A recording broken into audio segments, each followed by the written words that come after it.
we will understand what are the characteristics of a computer network is. So we see that a computer network must be fault tolerance. So what is fault tolerance? It is the ability of a computer network to work even after failures and ensuring that there is no loss of service. So fault tolerance basically means that if there is some error in the network, the our network must work even after failure so that there is no loss in service. You can see that in the below image, we have a computer and a destination.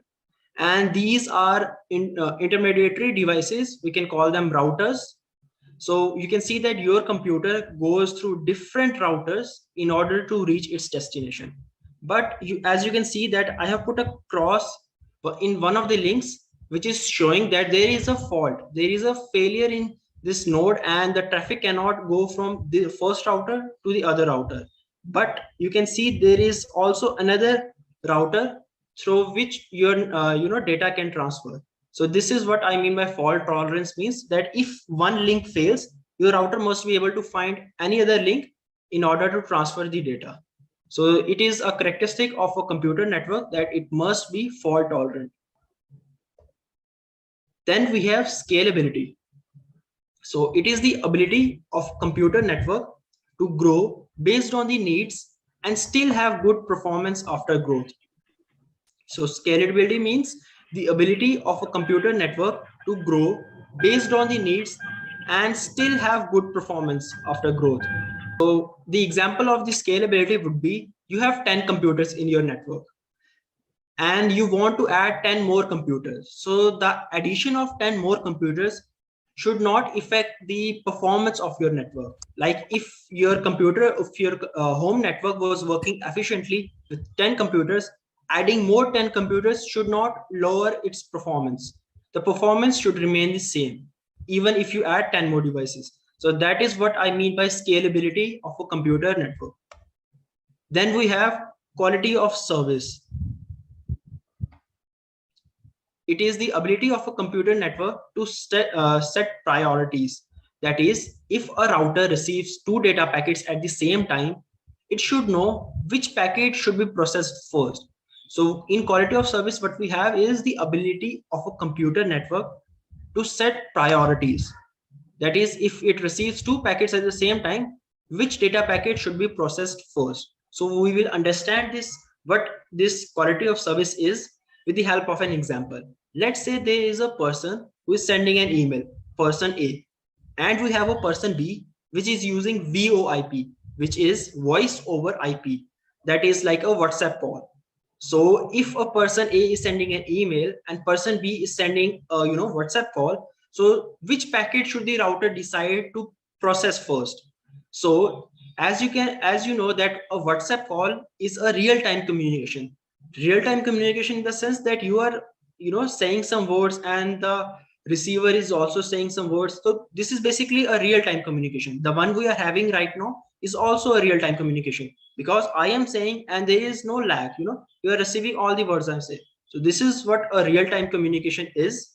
And the router will give preference to VoIP, that is our voice over IP, our WhatsApp call, over the email traffic, because in case of the email, the receiver can wait for 5 or 10 seconds. There won't be any difficulty if the email is received after 5 or 10 seconds, but this cannot happen in real-time communication. So in this case, the router will give preference to the voice over IP instead of this email. So then then the fourth characteristic of a computer network is security. It is the ability to prevent unauthorized access and misuse of the network. So what do I mean by unauthorized access? Like whenever you go to a website, you have username and credentials to basically log into the website. So basically you are an authorized person that can visit a website. So unauthorized means the username, whatever person, or we can say hacker, is trying to access the network. He doesn't have the credentials for the website or for the network. and we have it is the ability to provide CIA, which is confidentiality, integrity, and availability. We will understand what confidentiality, integrity, and availability means in a simple words. Confidentiality means whatever data you are transferring must not be seen by any other person rather than the except the receiver. Like if we have an example below that there is a person named Alice who is sending a data to a person named Bob, and you can see that this data has been sent to Bob in a plain text, and there is an attacker Tom. Let's say he is able to read the data, and if he can read the data because the message is in plain text. So confidentiality is what solves this problem. I will show you how. Okay, so now you can see there is a person called Alice and Bob, and now what Bob is doing is he is encrypting the hello message so that it becomes gibberish, that is not humanly readable. You cannot make sense of this data, and then it is sending it to Alice, and then Alice uses a key in order to decrypt it. So you can say the hacker here can also, still intercept the data, but he cannot read it. He cannot make sense of the data. Why? Because you are using encryption. Encryption is which is protecting your data. So this is the confidentiality part. And then we have integrity.